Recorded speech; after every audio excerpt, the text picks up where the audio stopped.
예, 안녕하십니까. 좋은 책 함께 읽기 운동본부 채널을 운영하고 있는 이선입니다. 이번 시간 2026년 6월 8일,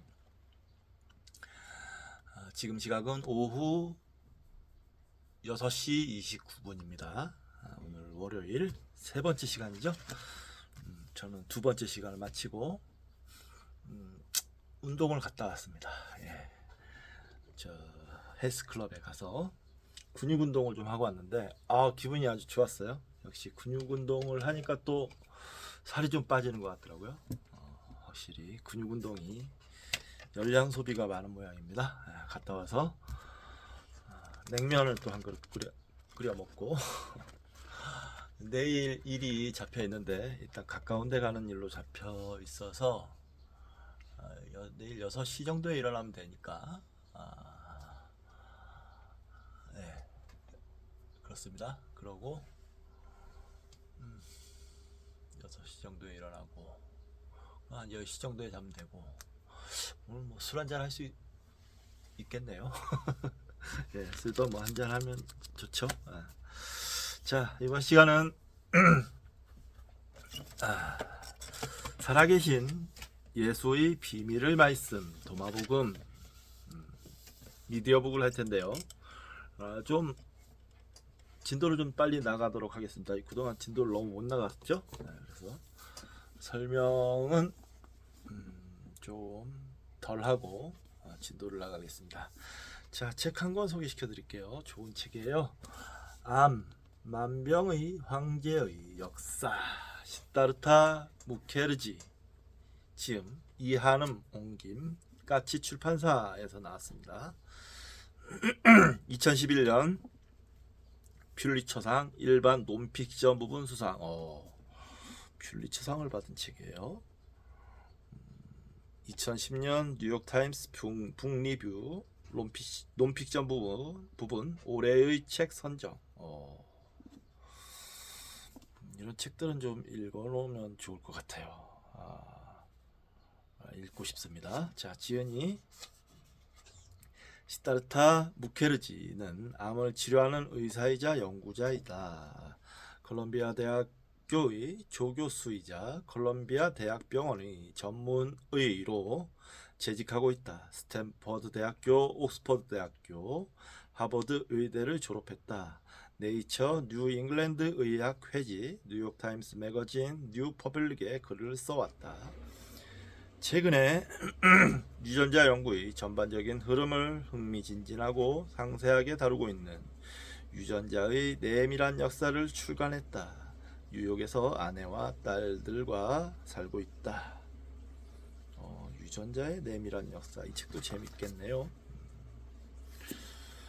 이한음 옹김인데요. 이한음 이분도 굉장히 이 번역계에서는 유명합니다. 이 과학 관련 서적을 많이, 특히 생물학 쪽으로 많이 번역을 하셨어요. 역자 이한음, 서울대학교 생물학과를 졸업했다. 저서로 과학소설집 신이 되고 싶은 컴퓨터가 있으며 역서로 유전자의 내밀한 역사, 생명이란 무엇인가 뭐 등등등 이런 생물학 쪽으로 번역을 많이 하셨어요. 자, 목차 차례 읽도록 하겠습니다. 차례가 간단해서 좋네요. 차례 저자의 말, 머릿말 제1부 검은색의 끊지 않는, 제2부 성급한 전쟁, 제3부 호전되지 않으면 내 삶을 끝내줄래요? 제4부 예방이 곧 치료, 제5부 우리의 정상 자아의 일그러진 형태, 제6부 오랜 노력의 결실, 아토사의 전쟁, 감사의 말, 주, 용어 설명, 참고문헌, 그림 출처, 역자 후기, 인명 색인 되어 있습니다. 글씨가 뾰곡하고 두꺼운 책인데 읽어내려면 쉽지 않겠어요. 그래도 매우 좋은 책이고 책 상태도 양호합니다. 헌책으로 샀는데 무지하게 잘 산 책인 것 같습니다. 이런 좋은 책을 만나면 기분이 좋아요. 목이 좀 잠겨서 윤곽산을 먹고 미디어북을 해야 되겠네요. 자, 오늘은 진도를 좀 빼는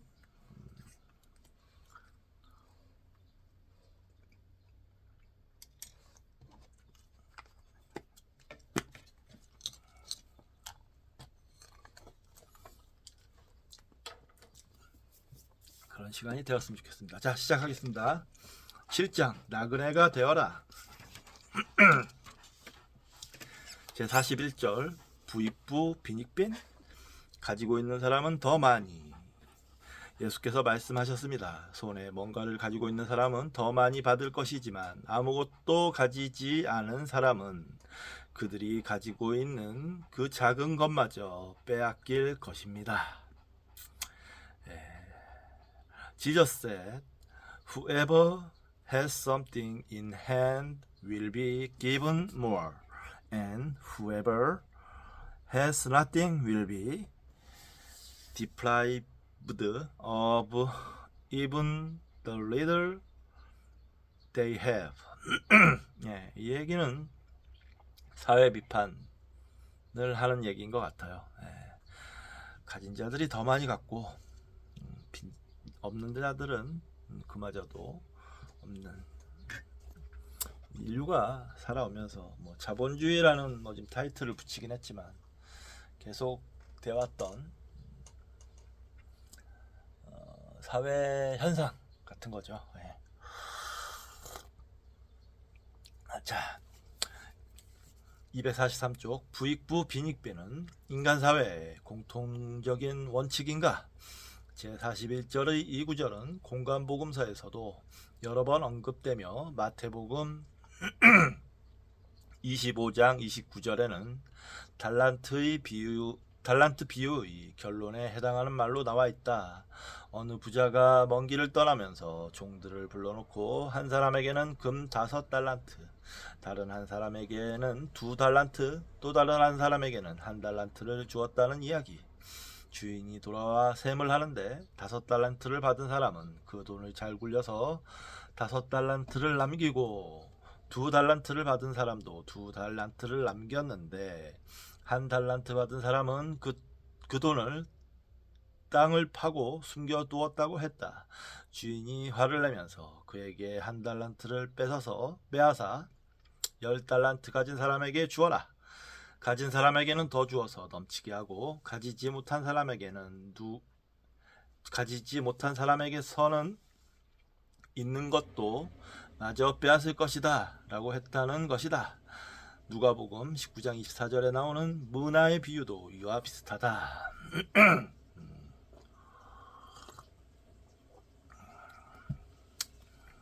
이런 이야기를 예수님이 옳다고, 그러니까 돈 잘 굴려라, 돈을 받았으면 굴려야지, 이런 가르침을 했을 거라고 생각하진 않습니다. 이 얘기는 그러니까 누가복음, 마가복음 이런 후대의 복음서에서도 유대인들의 사고방식이 담겨져 있는 거예요. 그러니까 한마디로 훼손된 거죠. 훼손되기도 했고 예수님의 가르침이 훼손되기도 했고 자기들 유리하게 해석하기도 하고 그렇게 되는 거죠. 변형이 일어났다. 그렇게 보여집니다.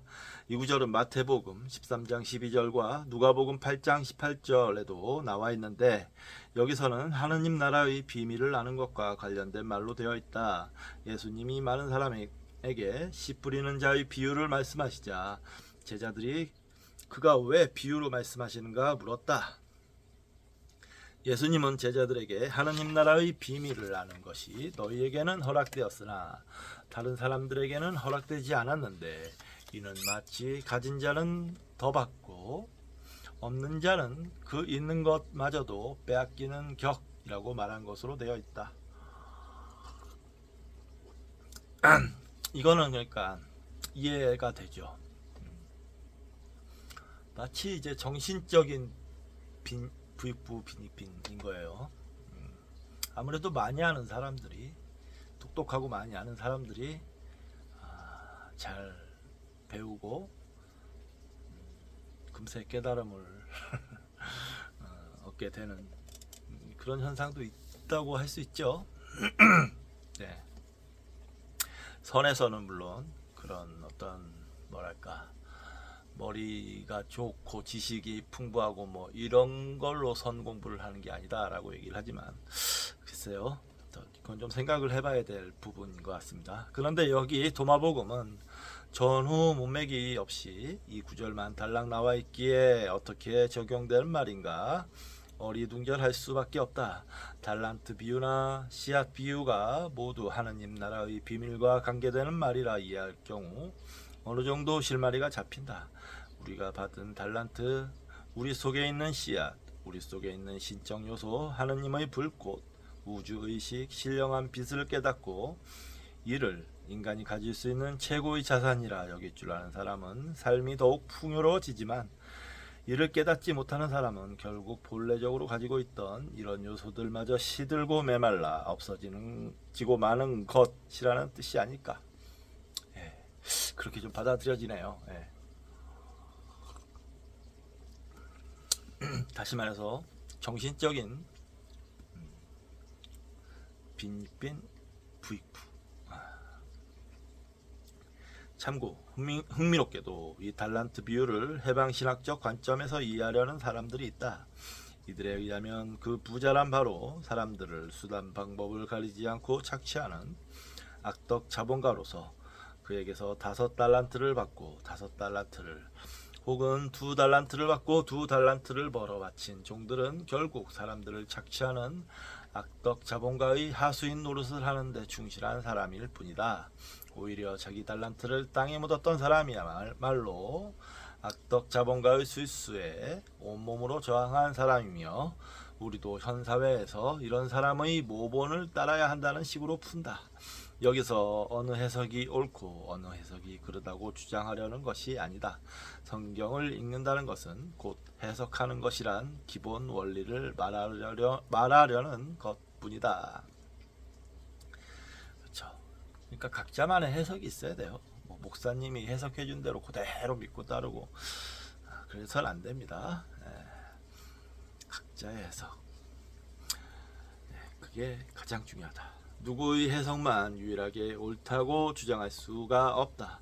성경을 보고 다른 해석을 하고 다른 뜻을 끌어낼 수 있다는 이야기다.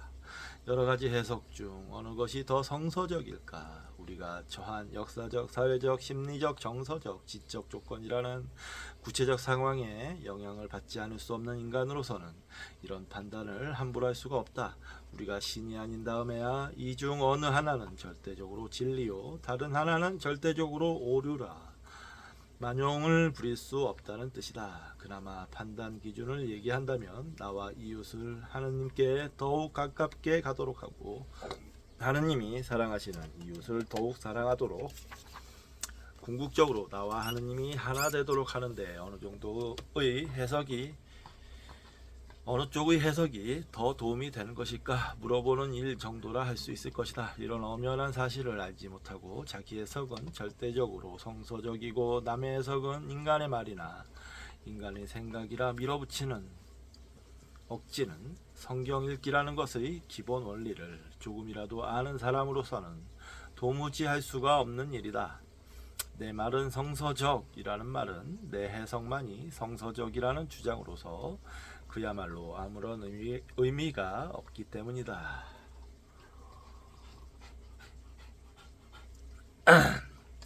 제42절 인생은 나그네길 나그네가 되라. 예수께서 말씀하셨습니다. 나그네가 되십시오. Jesus said, be passengers by. 나그네가 되라는 건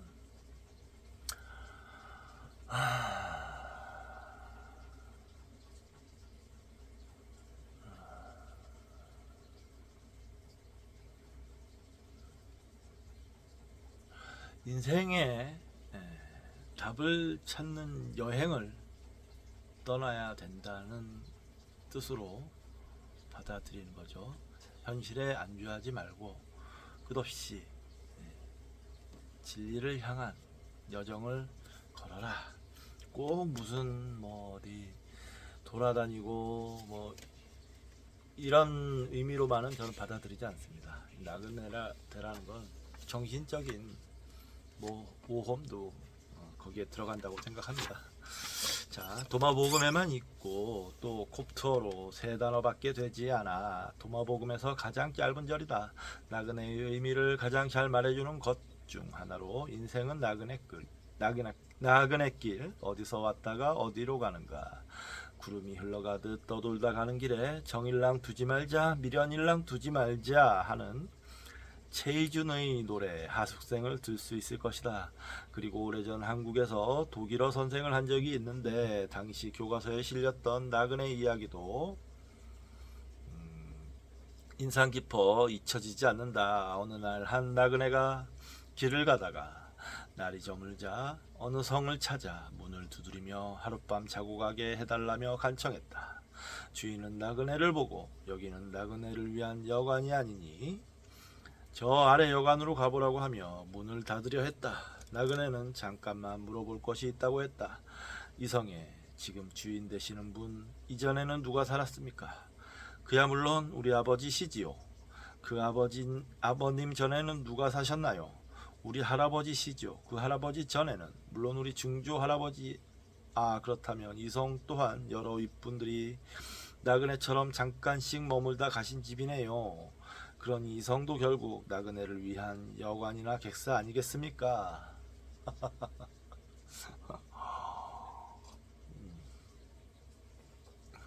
이런 걸 보고 궤변이라고 하는 거죠. 하숙생 노래와 여관 이야기는 모두 이 세상이 잠시 지나가는 나그네의 삶이라는 것, 따라서 삶에 대한 집착에서 해방되라는 내용으로 볼 수 있다. 제21, 27, 56, 80, 110, 111절 등에도 비슷한 생각이 되풀이되고 있다. 그러나 한 가지 주의해야 할 것이 있다. 집착하지 않는다고 해서 무조건 염세적이 되어 이 세상이 줄 수 있는 즐거움을 모조리 다 거부하고 오로지 세상을 혐오해야만 한다는 뜻이 아니라는 것이다.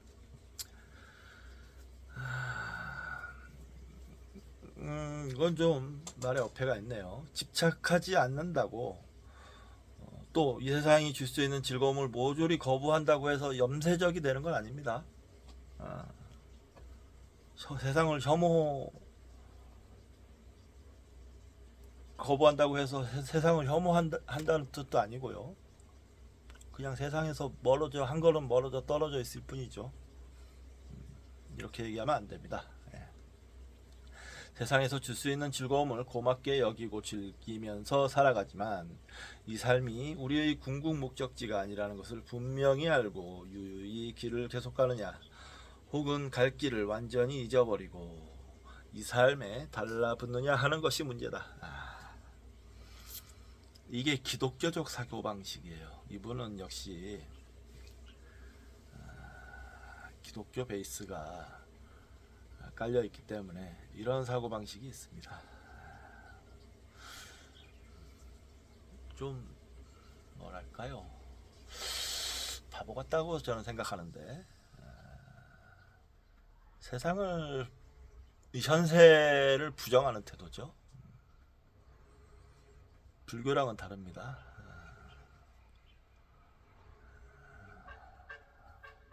물론 불교도 세속적인 삶을 부정하지만 불교는 이 현재 삶에서 끝장을 내는 걸 목표로 합니다. 이렇게 기독교처럼 이 세상은 뭐 잠깐 왔다 가는 거고 어디 우리 천국으로 갈 거니까 하나님 곁으로 갈 거니까 하면서 이 세상의 가치 폄하하는 그런 태도는 좋지 않다고 생각합니다. 자, 사실 길을 떠난다 혹은 집을 떠난다 하는 것은 세계의 여러 종교에서 강조하는 가르침 중 기본적인 것이라 볼 수 있다. 가장 잘 알려진 예가 이슬람이다. 이슬람은 모든 신자가 반드시 지켜야 할 5가지 가장 중요한 의무를 5가지 기둥이라 하는데, 신자들이 적어도 일생에 한 번은 메카를 다녀오는 순례를 그중 하나로 지정하였다. 주표시가 있습니다. 다른 4가지는 1. 신앙 고백, 2. 매일의 기도, 3. 자선 기부, 4. 1년에 한 달씩 하는 정기적 단식이다. 앞에서 언급한 조지프 캠벨의 천의 얼굴을 가진 영웅이라는 책의 내용이나 선불교에서 유명한 시부도 모두 종교적 수행의 시작이 집을 떠나는 것과 같다는 것을 보여주는 예라 할 수 있다. 동학의 최수훈 선생 등 종교적 창시자들은 주유천하했다고 한다. 갈 바를 알지 못하고 떠난 아브라함처럼 고향을 떠나는 것이다. 과감하게 떠나지 못하고 머뭇거리면서 뒤를 돌아보면 결국 롯의 부인처럼 소금 기둥이 되고 만다. 개인적인 차원에서 뿐만 아니라 신라권, 출애굽, 바벨론 포로 등 성경의 큰 이야기들도 모두 떠남과 돌아옴이라는 정신적 순례를 예표하는 것들이라 할 수 있다. 심지어 그리스도교 구속 가로 열고 대속하여 구원함 가로 닫고 구속의 전 과정 자체도 하나의 여정으로 표현하고 있지 않은가. 물론 집을 떠난다는 것은 물리적, 지리적 이동만을 의미하는 것이 아니다. 우리의 인습적, 일상적, 관습적인 생활 방식이나 사유 방식, 고정관념, 편견, 선입견, 당연히 여기는 마음 등을 뒤로하고 새로운 차원의 삶, 사해방과 자유의 삶을 향해 출발함을 상징하는 것이다. 외적 공간에서의 이동이 아니라 내적 공간에서 자유롭게 노님이다. 장자의 표현을 쓰면 북쪽 깊은 바다에서 남쪽 하늘못으로 나는 붕세의 붕정이요 소요유다. 나그네가 되어야 할 뿐만 아니라 우리는 나그네 된 사람들을 어떻게 대해야 할까?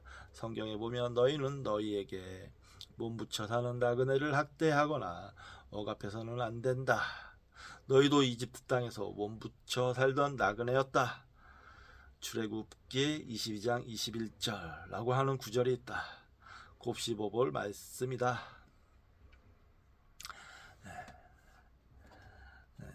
당신들이 이스라엘, 당신들이 믿는 신께서 이렇게 너희는 너희에게 몸붙여 사는 나그네를 학대하거나 억압해서는 안 된다. 너희도 이집트 땅에서 몸붙여 살던 나그네였다 라고 얘기를 하고 있는데, 지금 가자지구에서 벌어지고 있는 비극이나 중동에서 벌어지고 있는 전쟁들을 행하는 당신들은 지금 자기 부정을 하고 있는 거예요. 부디 전쟁을 멈춰 주시기 바랍니다. 자, 43장 43절 나무와 열매, 당신은 누구십니까? 그의 제자들이 그에게 말했습니다. 그에게 말했습니다. 이런 일을 저희에게 말씀하시는 당신은 누구십니까?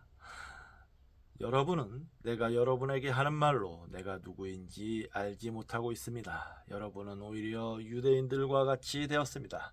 그들은 나무를 사랑하지만 그 열매를 싫어하든가 열매를 사랑하지만 그 나무를 싫어합니다.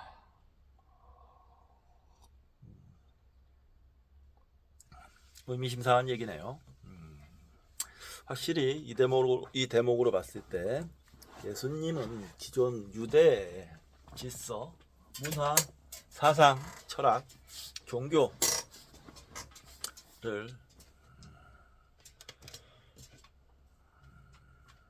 비판하고 최소한 개혁하려고 했던 인물인 것 같아요. 혁명을 꿈꿨던, 개혁 정도에 만족하진 않았을 것 같고 혁명을 꿈꿨던 인물이었던 것 같습니다. 이걸 보면 유대인들의 아주 비판적인 시각이 보입니다. His disciples said to him, Who are you to say these things to us? You don't understand who I am from what I say to you. Rather, you have become like the Judeans, 유대인들을 얘기하는 건가 봐요. Judeans, for they love the tree but hate its fruit, or they love the fruit but hate the tree. 공간복음에는 없는 말이다. 이 절에 의하면 공간복음에서 싹 뺐겠죠, 이런 말들을. 불편하니까. 이 절에 의하면 제자들은 예수님이 하시는 말씀을 듣고 이런 말씀을 하시는 분이 도대체 누구실까 하는 질문을 했다. 뭐 대충 생각해보면, 아니 이렇게 우리 유대 정통을 반대하고 비판하시는 분, 당신은 유대인 아니에요? 누구예요? 이런 식으로 봤을 가능성이 높죠. 제자들의 놀라움을 표현한 말인가? 혹은 그들의 무지를 드러낸 말인가? 이 질문에 대한 예수님의 반응을로 미루어 보면 무지 쪽에 가까운 것 같다. 예수님은 자기가 하는 말을 듣고도 그가 누구인 줄을 모르다니 말이 되느냐는 식으로 반응하고 있기 때문이다. 더욱이 제자들이 유대인과 같이 되었다는 예수님의 말씀이 이를 뒷받침하고 있다. 대단히 중요한 절이네요.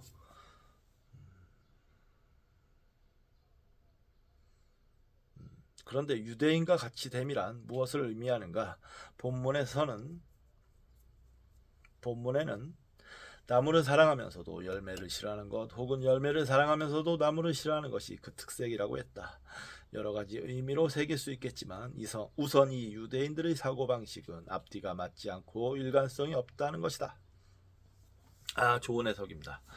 나무를 사랑했으면 열매도 사랑하고 열매를 사랑했으면 나무도 사랑하는 것이 정상이거늘 이 유대인들은 나무와 열매를 분리해서 따로 생각하므로 나무를 싫어하면서 열매는 좋아하고 열매는 좋아하면서 나무는 버리는 정신분열증 같은 증상을 보이고 있다는 이야기다.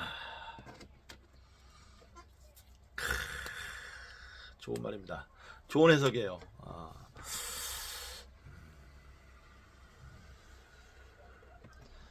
체크를 해야 되겠네요.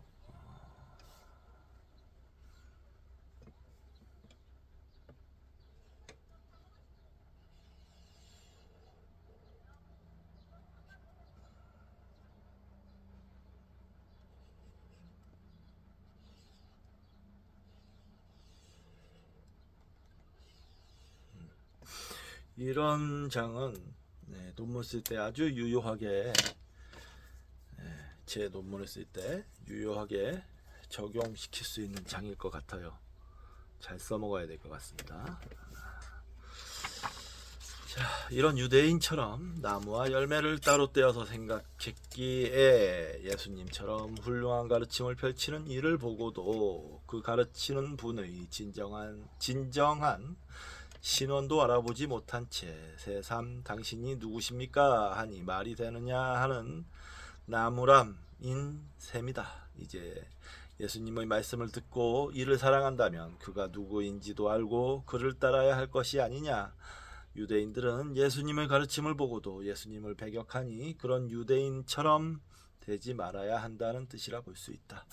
이때 이미 유대인들은 예수님이 보기에도 문제가 있는 민족이었던 것 같아요. 그러니 이렇게 부정적으로 아주 강한 비판이잖아요. 비판을 했겠죠. 바로 뒤에 나오는 제44절에서 아버지나 아들을 모욕하는 것은 용서를 받을 수 있지만 성령을 거역하는 것은 용서를 받을 수 없다고 하는데, 이와 연관해서 생각해 볼 수도 있을 것 같다. 우리 속에서 속삭이는 성령의 음성에 귀를 기울이면 영적 체험을 하게 되는데 성령의 음성에 귀 기울이는 것은 좋게 여기면서 영적 체험을 두려워한다거나 영적 체험을 좋게 생각하면서 성령의 음성에 귀 기울이기를 거부하는 것, 둘 다 바람직하지 않다는 것이다. 성령의 음성에 귀를 기울이고 영적 체험을 받아들이는 일관성을 유지하라는 말로 풀 수 있을 것 같다. 네. 좋은 말입니다. 네, 넘어갈게요. 44절 에바다. 에바다가 무슨 뜻이지? 성령을 모독하는 사람은 예수께서 말씀하셨습니다. 아버지를 모독하는 사람도 용서를 받을 수 있을 것이고 아들을 모독하는 사람도 용서를 받을 수 있을 것입니다. 그러나 성령을 모독하는 사람은 이 땅에서나 하늘에서나 용서를 받을 수 없습니다. 정말 좋은 말입니다. Jesus said, whoever blasphemes. 이거 참 또 어려운 단어가 나와서 한번 각 밥하고 찬스를 쓰겠습니다. 블레세메스 같은데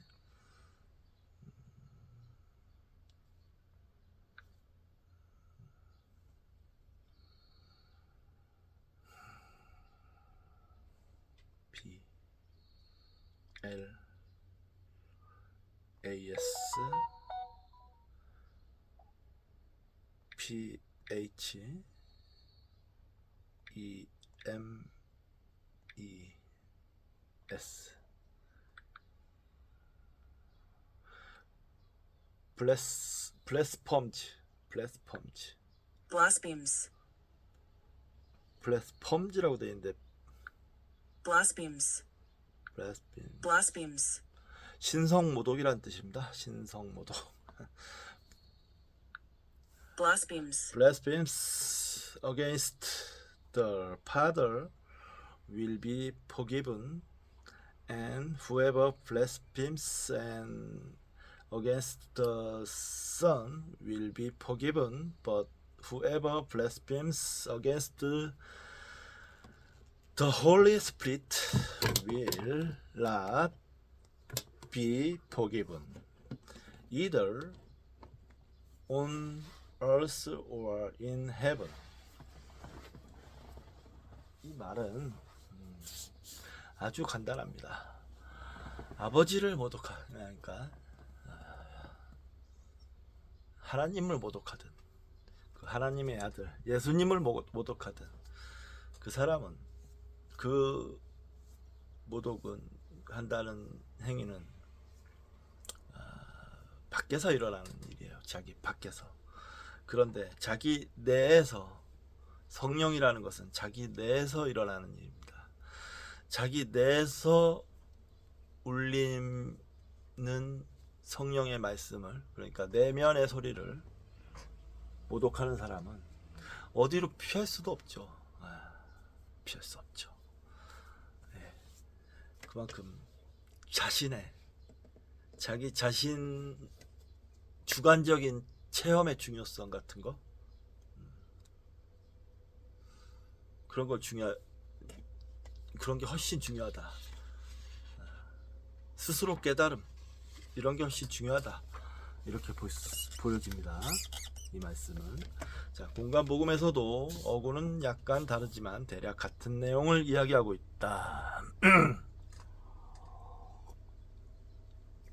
마가복음 3장 28절에서 29절, 마태복음 12장 31절에서 32절, 누가복음 12장 10절 모두 성령을 모독하면 용서받을 수 없다고 하는 내용에서 일치하고 있다. 다만 도마복음의 특징이라면 아버지를 모독하는 사람마저도 용서받을 수 있다고 한 점이다. 한국의 사극 드라마를 보면 임금이 신하를 보고 너가 지금 나를 능멸하는 것이냐? 너 죄를 용서치 않으리라 하며 호통치는 장면이 자주 나온다. 도마복음에 의하면 임금을 능멸한 죄는 물론이고 심지어 하느님 아버지를 능멸하였어도 용서를 받을 수 있지만 성령을 거스르면 용서받을 수 없다고 했다. 도대체 성령을 모독하는 것이 무엇이기에 그리도 엄중하여 결코 용서받을 수 없다는 것일까? 성령을 모독한다는 것 혹은 성령을 거스르는 것은 우리 속에 역사하시는 성령의 세밀한 소리를 거절한다는 뜻이 아닌가? 내면의 미세한 소리에 귀 기울이는 것이야말로 우리의 내적 성장에 절대적으로 중요한 일이다.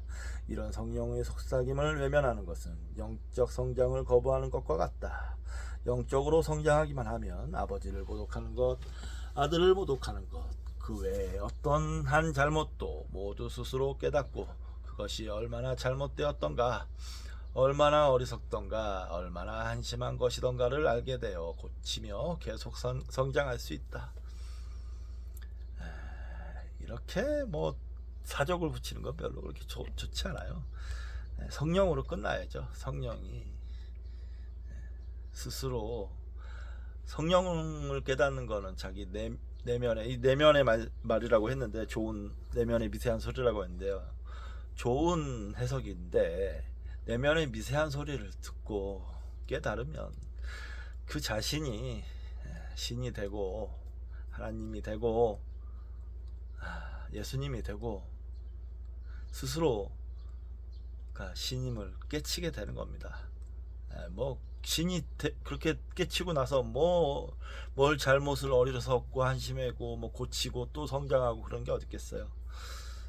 그러나 이런 모든 것이 가능하기 위한 전제 조건은 우리 속에 역사하시는 성령의 움직임에 민감하게 반응하는 것이다. 이런 전제 조건을 거부하는 데선 더 이상 어떠한 가능성도 희망도 있을 수 없다. 그러니까 이분은 기독교 베이스가 참 깊게 있으신 분이에요. 계속 앞에서는 깨달음, 뭐 신과 하나님과 하나됨, 뭐 어쩌고 이런 얘기를 하지만 이 잠재 의식 내면적으로는 자기는 하나님의 종 위에 하나님이 무조건 있는 거예요. 완전히 이 사람은 그러니까 좀, 이분은 오광남 이 선생님은 좀 그런 부분에서 한계점이 보입니다. 계속 그러니까 이런 이상한 말들이 튀어나오고, 이렇게 튀어나오면 이 사람이 공부가 덜 됐구나 라고 조금 느끼게 돼요.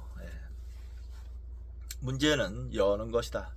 귀를 열고 마음을 여는 것이다. 독일 철학자 하이데거에 의하면 진리는 열어놓음이다.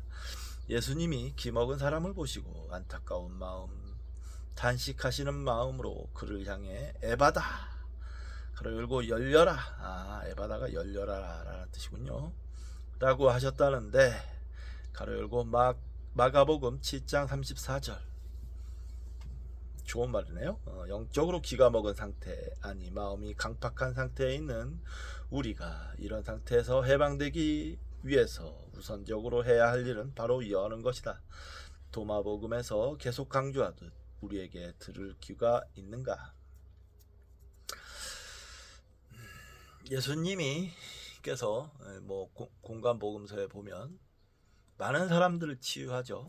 아마도 그 중에서 제일 잘하시는 게 엑소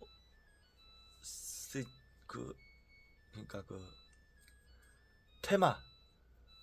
테마를 제일 잘하셔요. 그러나 그 테마라는 게 무엇일까요? 아마도 당시에 정신병이었을 거예요.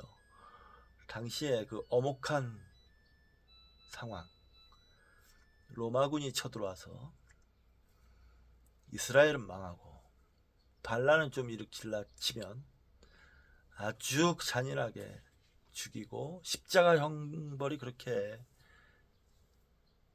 자주 있었다고 하잖아요.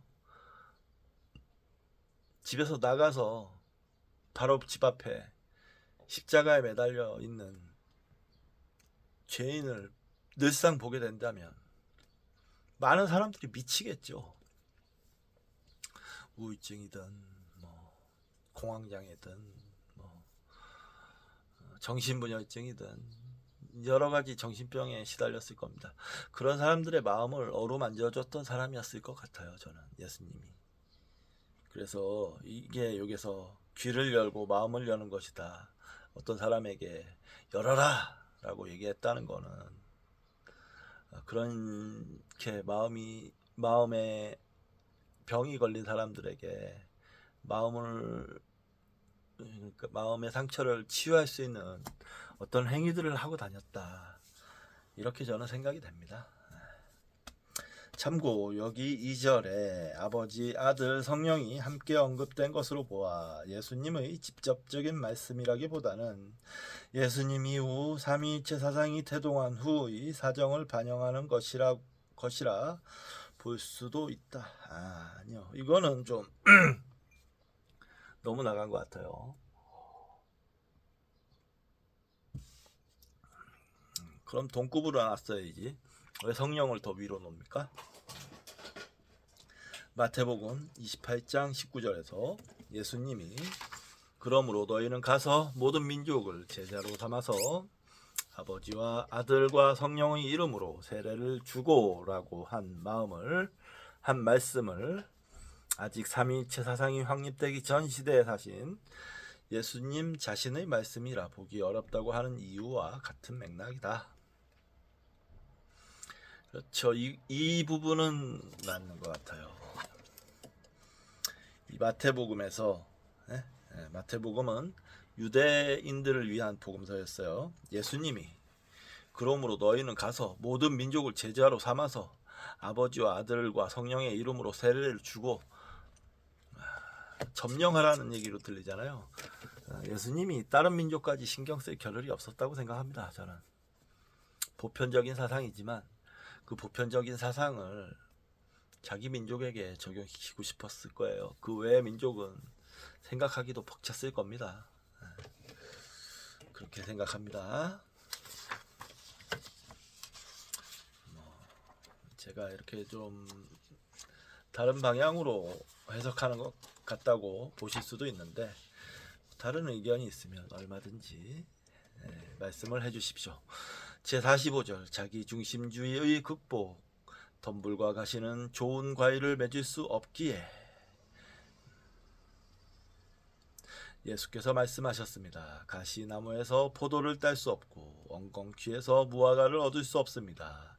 이런 것들은 좋은 과일을 맺을 수 없기 때문입니다. 좋은 사람들은 그들이 쌓아놓은 것에서 좋은 것을 가져오지만 나쁜 사람들은 그들의 마음속에 쌓아놓은 곳에서 나쁜 것을 가져옵니다. 그들의 마음에 가득 넘치는 것에서 그들은 나쁜 것을 가져오기 때문입니다. 결국엔 마음가짐, 그 사람들의 마음이 중요하다. 좋은 마음에서 좋은 것들이 나오고 나쁜 마음에서 나쁜 것들이 나온다. Jesus said, grapes are not harvested from sown trees, nor are figs gathered from thistles, for they yield no fruit. Good persons produce good from what they've stored up. Bad persons produce evil from the wickedness they've stored up in their hearts, and say evil things from the overflow of the heart they produce evil. 가시나무에서 포도를 딸 수 없고 엉겅퀴에서 무화과를 얻을 수 없다고 하는 것은 그 당시 속담이었다. 공간 복음에도 비슷한 말이 인용되고 있다. 속담이란 어떻게 적용하느냐에 따라 여러 가지 뜻으로 쓰일 수 있다. 여기서 마지막에 그 마음에 가득 넘치는 것에서 나쁜 것을 가져온다는 구절을 덧붙인 것을 보면, 특히 가시나무 같고 엉겅퀴 같은 우리의 변화되지 않는 마음, 이기적이고 자기중심적인 자의식으로 가득한 마음에서는 포도나 무화과 같이 아름다운 것이 나올 수 없고 어쩔 수 없이 악한 것만 나올 수밖에 없다는 사실을 더욱 강조하고 있다고 볼 수 있다. 악을 경계하고 그 악의 근원을 지적하는 셈이다. 세상을 나와 너로 가르고 무슨 일이 있어도 내가 너보다 잘 되어야 한다는 생각은 시기, 증오, 질투, 정쟁, 분쟁, 투쟁, 전쟁 등 우리가 이 세상에서 개인적으로나 집단적으로 겪는 모든 악과 비극의 근원이라 할 수 있다. 그렇기에 모든 종교에서는 우리에게 무엇보다 자기중심주의를 극복하라고 가르치신다. 부처님이 제일 먼저 가르친 가르침도 바로 사제팔정도와 무아의 교리였다. 유교도 물론 무사를 강조한다. 영국의 유명한 역사가 아놀드 토인비는 종교를 자기중심주의의 극복이라 정의했다. 먹어야 할 것이 많지만 그 중에서 제일 조심해서 먹어야 할 것은 마음 먹기임에 틀림이 없다. 자기중심주의를 극복하고 아름다운 것으로 채운 마음에서는 선한 것이 나온다고 한다. 사랑, 평화, 협력, 공존, 상생, 조화, 동정, 공평, 부드러움 등은 모두 이렇게 이기적 자아를 극복하고 진정으로 나의 나라는 가고 당신의 나라가 임하게 하소서를 아뢰 수 있는 마음이 있을 때 기대할 수 있는 아름다운 열매들이다. 근데 이것도 좀 그래요. 나의 나라는 가고 당신의 나라가 임하게 하소서. 여기서 나와 당신이 나눠져 있잖아요. 나도 없어지고 당신도 없어지는 그런 경지가 돼야죠. 나가 있고 당신이 있고 뭐 이것도 여전히 유대교적인 사고방식이에요. 그렇게 봅니다. 저는 안타깝죠. 안타깝습니다. 자, 제46절 어린아이의 위대함. 여자에게서 난 사람 중에 예수께서 말씀하셨습니다.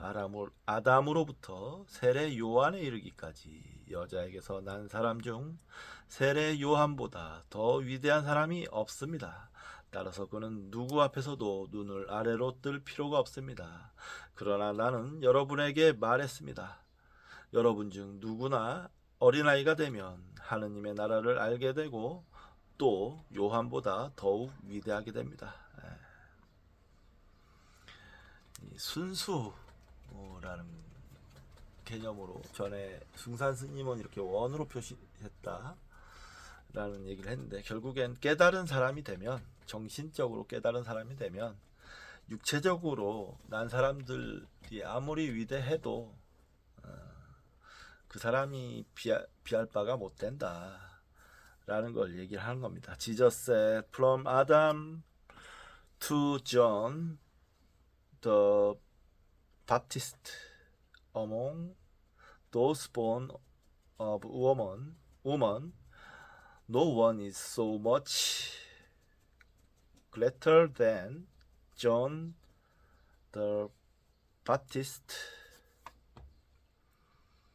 that his eyes should not be averted.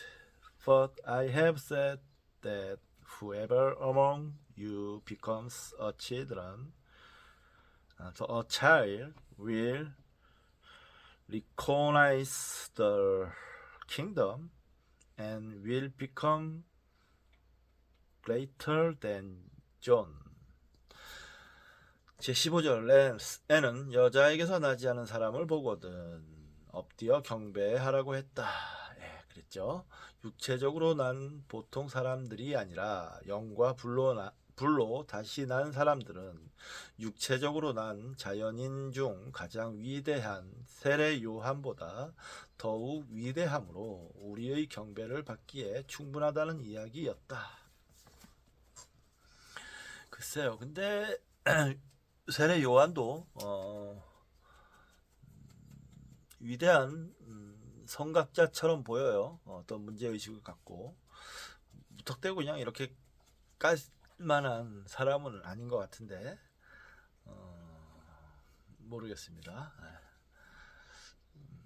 세례 요한 정도면 정신적인 사람이라고 볼 수도 있을 것 같은데 모르겠습니다. 잘. 예. 자, 여기 제46절에서 이런 생각을 되풀이한다. 세례 요한은 물로 세례를 주면서 하느님의 율법이나 윤리 강령을 어긴 사람들, 특히 그런 지도자들을 향해 그 길을 돌이키라고 외쳤다. 아직 성령과 불로 세례를 주는 일과는 무관하였다. 도마복음에 의하면 이런 율법주의적 윤리적 차원은 종교적 수행 과정에서 필요한 하나의 단계일 수는 있지만 아직 최상급의 종교적 차원이 되지 못한다. 율법주의적으로나 윤리적으로 보아 세례 요한처럼 완벽한 사람조차도 이제 예수님의 가르침에 따라 성령과 불로 거듭남으로써 어린아이처럼 새롭게 된 사람, 모든 편견과 선입견에서 해방된 아이 같은 사람에 비하면 가장 작은 자로 여겨질 수밖에 없다는 것이다. 학자들은 이렇게 생각합니다. 예수가 세례 요한 운동에 동참했던 어쩌면 그 세례 요한의 제자였을 것이다 라고 추론들을 해요. 그리고 실제로 세례 요한파가 초기 교회에서 세력이 있었습니다. 꽤 크게. 그런 걸로 봤을 때 세례 요한의 사상이 어느 정도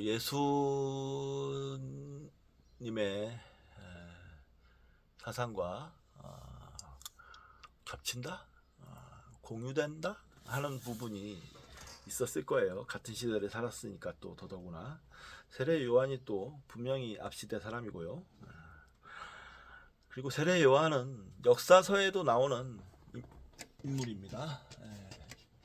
어떤 면에서는 위인이라고 할 수 있어요. 로마에서도 주목한 그런 사람이에요.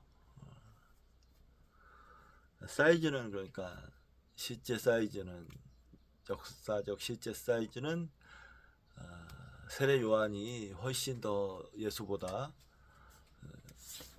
큰 사람이었는데 예수의 사상의 그 위대함이 압도적인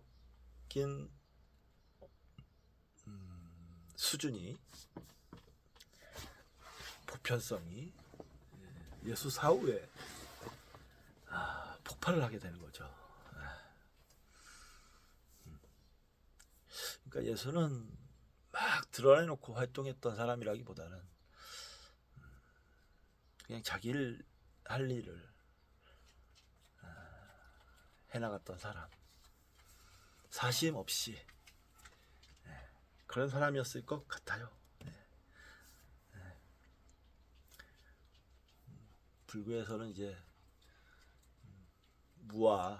무아를 체득한 사람 뭐 이렇게 얘기를 하는데 그것까지는 모르겠고 아무튼 그런 진리의 경지를 분명히 체험한 분이셨던 것 같습니다. 그러니까 그런 면에서는 확실히 세례 요한보다는 훨씬 뛰어나죠. 비교가 안 되는 것이죠. 물론 세례 요한의 운동이나 세례 요한과의 관계를 거쳤다고 해도 그렇습니다. 여기서는 또 제22절에 언급된 것과 같이 젖먹는 아기 같아야 그 나라에 들어갈 수 있다는 사실을 다시 강조하고 있다. 말할 것도 없이 이분법적 사고에서 해방되어 양극을 조화시키고 일치시키는 능력을 의미한다. 이런 순진무구한 초이분법적 의식 구조에서만 성경적으로 표현하여 성령과 불로 세례를 받고 새로 지음을 받아 어린아이 같이 된 사람의 마음속에서만 하느님의 임재를 경험할 수 있다는 것이다. 가로 열고 제22절 풀이 참조. 얘기는 했죠.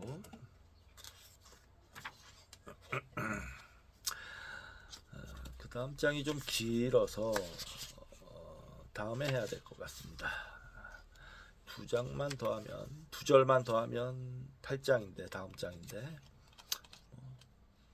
장국의 구애 없이 하죠. 자, 오늘 여기까지만 하도록 하겠습니다. 저는 이제 저녁 만들어서 소주 한잔 하고 자야 될 것 같습니다. 자, 그럼 좋은 저녁 보내시기 바랍니다. 감사합니다.